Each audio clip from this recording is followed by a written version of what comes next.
Piratas, Barbanegra. Siempre me ha atraído el mundo de los piratas, con sus fantásticas leyendas y sus sorprendentes aventuras a lo ancho de los mares. Así que he decidido iniciar un viaje para descubrir la verdad sobre algunos de los piratas más famosos de la historia. Mi pirata favorito fue un tipo descarado y diabólico, pero también un hombre ingenioso. Ha inspirado cientos de mitos y leyendas, y se trata de uno de los bucaneros más célebres que jamás han navegado por los mares. Es Barbanegra. En una época de terror que se prolongó durante 3 años, la gente veía a Barbanegra como el diablo personificado. Pero según algunas leyendas, es posible que él nunca matase a nadie. Barbanegra nació hacia 1680 en la comunidad marinera de Redcliffe, en Bristol. Su verdadero nombre era Edward Teach. Pero igual que ocurre con otros personajes de la historia, los informes son incompletos. Incluso hay dudas sobre el verdadero nombre de este pirata. Voy a reunirme con el historiador y autor Angus Constant, experto en Edward Teach. Quizás no sea Teach, sino Drummond o Thatch. ¿O Thatch? ¿Quién sabe? O puede que ese, pero no sé. ¿Nació en Bristol? Probablemente, pero tampoco es seguro. Solo se escribía sobre estas personas cuando cometían alguna fechoría. Primero aparecían las cartas de protesta. Es lo que ocurría con los criminales. Exacto. En aquella época, el muelle de Bristol debió de ser un lugar muy interesante para el joven Edward Teach. Cientos de barcos se concentraban en esta zona y cargaban y descargaban mercancías y tripulantes. Bristol era uno de los puntos estratégicos del comercio atlántico. Los barcos realizaban rutas triangulares. De Gran Bretaña iban a África Occidental, donde cambiaban armas de fuego por esclavos. Entonces partían hacia las Indias Occidentales, cambiaban a los esclavos por azúcar, tabaco o arroz y regresaban a Bristol. La ciudad ofrecía muchas oportunidades para conseguir empleo, pero Barbanegra no gozaba de una buena situación familiar y aquello condicionó su futuro. Se cree que en 1693 el padre de Barbanegra murió, siendo él un adolescente. Poco después su madre se casó con un hombre que les pegaba habitualmente. Y un día, Barbanegra se revolvió contra él y lo golpeó hasta matarlo.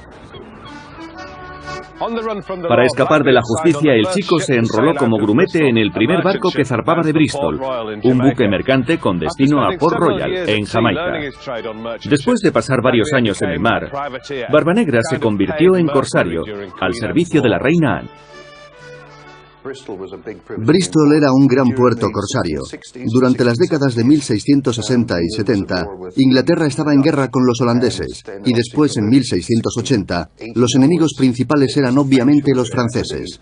Sí, y los españoles también. Los españoles siempre. Pero el caso es que gracias a los corsarios entraba mucho dinero en Bristol. Y Barbanegra debió de asaltar unos cuantos barcos justo en ese periodo. Desde luego se trataba de un negocio muy rentable, pero los corsarios solo eran legales cuando había guerra. Una vez terminada la guerra, como ocurrió en 1713, desaparecía el trabajo de corsario, y todo el dinero que provenía de los barcos franceses y españoles dejaba de entrar en Inglaterra. ¿Y se convertían en piratas? Sí, muchos se hicieron piratas. Pero ya no daban el 50% a la corona. No, se quedaban todo. Era una bonificación. Para los jóvenes marineros abandonados a su suerte en época de paz, la tentación de la piratería era demasiado grande. Barbanegra se alió con el capitán Benjamin Hornigold, un bucanero muy experimentado que actuaba por los alrededores de Nueva Providencia, un paraíso pirata. Barbanegra debió de impresionar al capitán, ya que este no tardó en concederle su primer bajel. Su mentor le proporcionó una pequeña chalupa. Era el capitán Hornigold. Y Barbanegra empezó a planear sus asaltos con esta pequeña nave. Navegaba con Hornigold, ¿no? Sí, durante un año o año y medio. ¿Y así fue como aprendió? Exacto. En esa época, alrededor de 1716 o 17, operaban en las aguas de Nassau, en las Bahamas, que por entonces era un centro pirata. Las Bahamas era un importante punto estratégico. Pero navegar en una chalupa como parte de la flota de Hornigold no era suficiente para Barbanegra, así que capturó un pequeño barco francés de esclavos. Tenía 40 cañones y lo rebautizó como Venganza de la Reina Ana. Después dejó atrás a Hornigold, buscaba su propio camino. Barbanegra era el capitán de su propia tripulación pirata. Aterrorizaba a las comunidades costeras y se le consideraba la encarnación del diablo. Incluso su aspecto resultaba demoníaco, pero era parte de su puesta en escena. Su larga y enmarañada barba, las mechas y las cuerdas que ardían lentamente en su sombrero. ¿Provocando humo? Sí, las mechas ardían muy lentamente. Eran viejas fibras que se utilizaban para disparar los mosquetes y los cañones. Y avanzaba envuelto en humo. La imagen era terrorífica, con su enmarañada barba y sus 6 pistolas. Le importaba mucho la apariencia. Quería intimidar incluso a los suyos. Eso es muy interesante, porque comprendía el poder de su propia imagen. Así es. La intención de Barbanegra era parecer intocable. Creó en torno a su persona una atmósfera de miedo e incertidumbre y se aseguró así el respeto de sus hombres. Un día después de haber bebido mucho, o puede que no, Barbanegra dijo: «Creemos nuestro propio infierno y veamos lo que somos capaces de resistir». Entonces bajó con 3 hombres a la bodega, llenó algunos botes de azufre y los encendió. Los hombres permanecieron allí un buen rato, tosiendo, escupiendo y sintiendo que les ardían los pulmones, hasta que finalmente abrieron las escotillas a golpes y escaparon. Barbanegra fue el último en salir y dijo estar muy decepcionado. Tuvo que trabajar muy duro para mantener su puesto. Un capitán dura lo que le permite su tripulación. Por eso debía controlar a sus hombres y proporcionar éxitos e incentivos. Si resultaba ser un mal capitán, la tripulación se rebelaría. Claro, porque necesitaban ver beneficios, como en cualquier otro trabajo. Exacto. Barbanegra se había labrado una buena reputación, y eso impresionaba a sus hombres. Barbanegra era además un hombre culto, sabía leer y escribir, algo inusual para los marineros de aquella época. Probablemente recibió alguna educación en Bristol. En lo referente a su tripulación, sabía cómo manipular a sus hombres. El capitán Johnson habla de un cuaderno de bitácora encontrado en el último barco de Barbanegra que empieza así: «Un día el ron se acaba, los hombres están un tanto sobrios y hay una maldita confusión entre nosotros. Los granujas conjuran, hablan de separarse. Tengo que afanar algún botín. Una vez asaltamos un barco con gran cantidad de alcohol a bordo. Así mantuve a los hombres ilusionados y las cosas volvieron a ir bien». Barbanegra comprendió la importancia de mantener a su tripulación contenta. Les proveía de alimentos y alcohol, sobre todo de alcohol, evitando así cualquier intento de motín. Pero a mí me gusta este pirata, porque creo que, bajo su barba, se escondía un adorable pícaro más que un despiadado criminal. En mi opinión, ladraba más que mordía. Las tácticas de Barbanegra planteadas para provocar el pánico demostraron ser efectivas cuando él y su flota bloquearon el puesto de Charleston en Carolina del Sur. El bloqueo duró 10 días, durante los cuales los piratas capturaron y saquearon 8 o 9 barcos. Reunieron cerca de 1.500 libras, unos 200.000 euros actuales. Pero lo más sorprendente es que no se disparó ningún arma y nadie resultó herido. Contaba con una tripulación muy numerosa, de unos 250 hombres. Además, su enorme barco pirata, el Venganza de la Reina Ana, tenía 40 cañones. Era tan grande como cualquier buque de guerra de la época, y eso intimidaba bastante a la gente. No solo a los gobernadores y a la marina, también a otros piratas. La vida era sencilla para este extraordinario pirata y para sus hombres. Pero en el trópico proliferaban las enfermedades. Aunque Barbanegra también iba preparado para este enemigo invisible. Otro ejemplo de la prudencia y astucia de Barbanegra es que cuando capturaba a gente importante pedía un rescate. Y en casos como este, no iba tras el dinero o las riquezas, sino que exigía medicinas. La sífilis era una de las enfermedades más extendidas. No tenían médico a bordo. Ningún médico se embarcaría con un grupo de piratas, así que la tripulación debía arreglárselas como pudiera. Y esto es interesante, porque cuando Barbanegra llegó a Charleston, pidió medicinas e inyecciones para enfermedades venéreas. Eran de mercurio. Sí, no me puedo imaginar el dolor que sentían cuando se las inyectaban. Entre los restos del Venganza de la Reina Ana, encontraron una jeringa con mercurio. Y el nombre de Barbanegra escrito sobre ella. La sífilis no era la única enfermedad que contraían los piratas. También sufrían malaria, disentería, fiebre amarilla y otro tipo de infecciones muy comunes en los trópicos. Además, tenían muchas heridas, hernias, fracturas y quemaduras por tirar de las cuerdas. Nada de lo que utilizaban estaba esterilizado, y no había anestesia ni cirujano a bordo. Así que el carpintero suplía sus funciones. La sierra le servía para amputar, y el hacha para cauterizar. En los barcos mercantes el índice de supervivencia era muy bajo, y en cualquier caso los piratas tenían asumido que la buena vida no podía durar para siempre. Antes o después la marina daría con ellos. Y con la descarada actitud de Barbanegra, no pasaría mucho tiempo antes de que las autoridades le dieran caza. Edward Teach, conocido como Barbanegra, había adquirido una terrible reputación. Pero en realidad era infundada, ya que nunca había matado a nadie personalmente. Sin embargo, la situación estaba cambiando en las Bahamas, y Barbanegra tendría que buscar un nuevo territorio de caza. El gobierno británico quería acabar con los piratas y les ofreció la libertad si dejaban de delinquir. En 1717, un anuncio real llegó a Nueva Providencia. Informaba de que una flota de fragatas de la Marina Real y un nuevo gobernador serían enviados a la zona, y acabarían con los piratas que no se hubiesen acogido al perdón real. Si Barbanegra se rendía, podía ser libre y quedarse con sus ganancias. Pero su flota había crecido demasiado. Tenía el buque insignia Venganza de la Reina Ana de 40 cañones, además de 3 chalupas tripuladas por 400 piratas. Y todos tenían derecho a una parte del botín. Pero el capitán no quería compartir sus ganancias, y estaba decidido a engañar a su propia tripulación. Dispersaría a su flota y se aseguraría para sí una parte mayor del tesoro. Así que Barbanegra ideó un plan ingenioso. Llevó sus barcos a Topsail en Carolina del Norte, con el buque insignia Venganza de la Reina Ana en cabeza. Pero de repente viró a estribor y lo hizo encallar. El capitán se mostró dispuesto a salvar el barco y ordenó a Israel Hans, capitán de una de las chalupas, que tirara del buque para liberarlo. Sin embargo, Hans embistió con su barco al Reina Ana, dañándolo sin remedio. Obviamente, también participaba en el complot. Barbanegra sacrificó 2 de sus 4 barcos, pero el plan había funcionado. Abandonó a más de 300 de sus hombres a su suerte y huyó con el tesoro.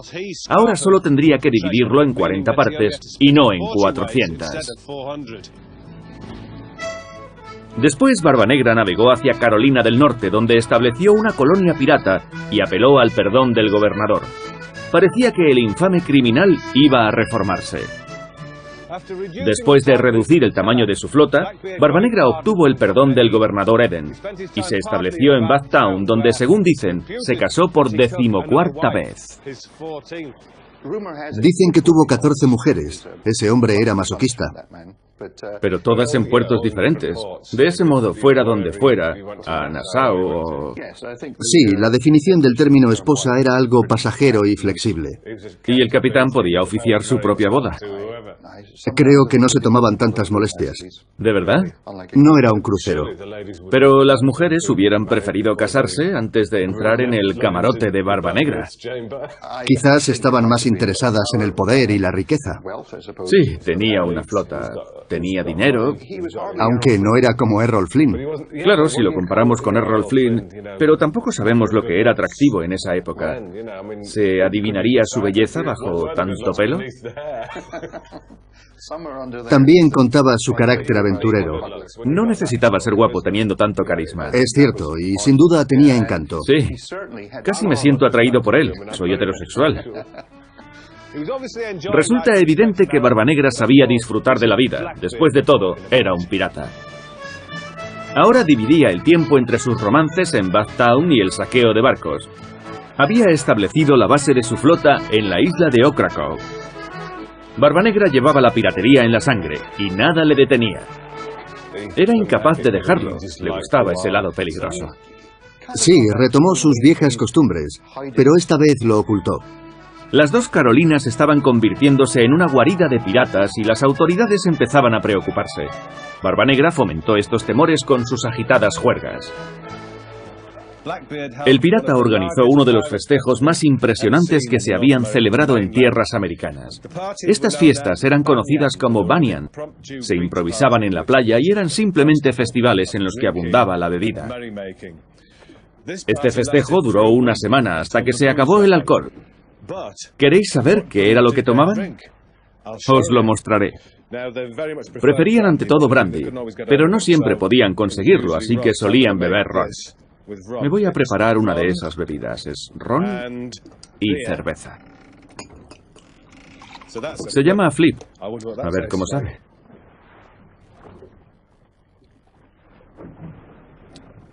A ron y cerveza. Pero Sir Cloudesley Shovel decidió mejorarlo y añadió azúcar y limón. Pensó que así sería bueno para el escorbuto y lo llamó Cloudesley.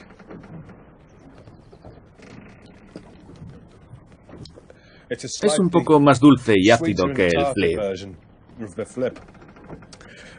No está del todo mal, pero Barbanegra fue un paso más allá y creó una nueva versión, que básicamente es la mezcla Cloudesley, pero con un poco de pólvora.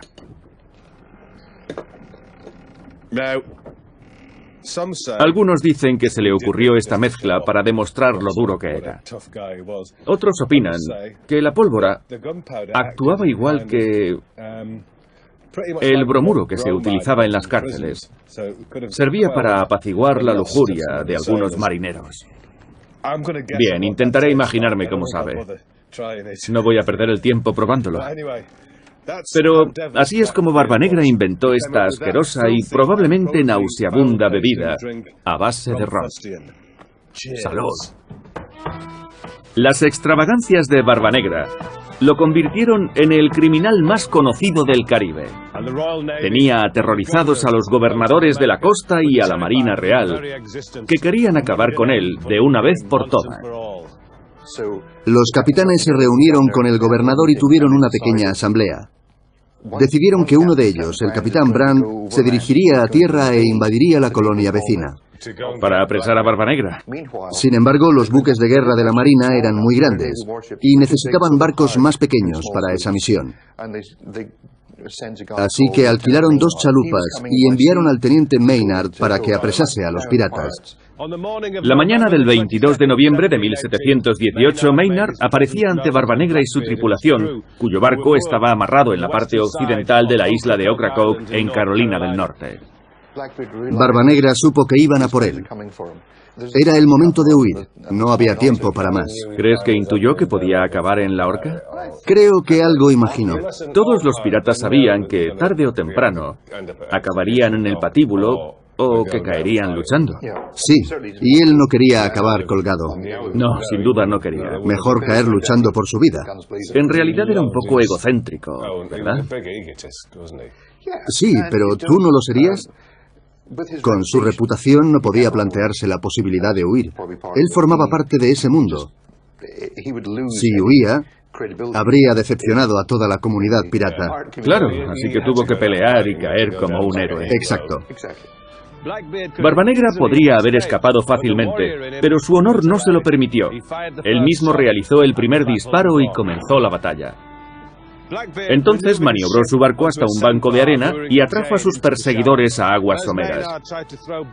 Cuando Maynard intentaba soltar lastre para liberar su barco, Barbanegra le gritó: «Bebo por tu condenación y la de tus hombres, que son unos cachorros cobardes. No tendréis ni tregua ni cuartel». Entonces los piratas dispararon a los barcos y las balas de sus cañones casi redujeron a la mitad la tripulación enemiga. Pero el capitán Maynard esperaba un ataque así, por lo que había escondido a sus hombres bajo la cubierta. Y mientras Barbanegra les disparaba, ellos cargaban sus mosquetes, preparándose para el contraataque. Maynard hizo ver que solo tenía 15 hombres en cada barco, en lugar de 30. De ese modo, Barbanegra pensó que podía ganarles. Los hombres de Barbanegra dejaron de disparar. Y según el capitán Johnson, en ese momento Barbanegra declaró: «Hemos acabado con ellos, excepto con 2 o 3. Abordémosles y les cortaremos en pedazos». Pero en cuanto los piratas asaltaron el barco, los hombres de la marina saltaron a cubierta. Se entabló entonces una sangrienta batalla, y Maynard y Barbanegra se atacaron directamente el uno al otro. Barbanegra resultó herido. Entonces le quitaron sus pistolas, su alfanje y su espada. Le habían disparado varias veces, y aún así sobrevivió como si fuera una especie de superhéroe. Parecía invencible. Tenía que ser de ese modo. Claro, Maynard quería ser el que capturase a Barbanegra, y este deseaba acabar con el capitán. Y como en la mejor tradición de Hollywood, Maynard y Barbanegra terminaron luchando entre sí. La espada de Maynard se rompió contra la cartuchera de Barbanegra, así que retrocedió para amartillar la pistola. Barbanegra levantó su alfanje para acabar con Maynard. Pero entonces, un hombre de la marina apuñaló al pirata en el cuello. Barbanegra fue ejecutado por un hombre de la tripulación de Escocia. Se llamaba Alexander. Es cierto que Barbanegra le dijo: «Enhorabuena, has acabado con Barbanegra». O solo se ahogó y se cayó. Probablemente. Yo prefiero lo primero. Pero a pesar de haber muerto, su espíritu nunca fue olvidado. Barbanegra se labró una temible reputación, y el mito y la leyenda siempre lo acompañarán. Se dice que una vez muerto Barbanegra, Maynard le cortó la cabeza y la ató al baupré. Después, el cuerpo fue lanzado por la borda y, según parece, antes de hundirse, dio 3 vueltas nadando alrededor del barco. Por eso Barbanegra es mi héroe, el más atrevido y diabólico de todos los piratas. En el próximo programa conoceremos a un astuto megalómano, el pirata Thomas Salkel, que se declaró a sí mismo rey de la isla Lambie.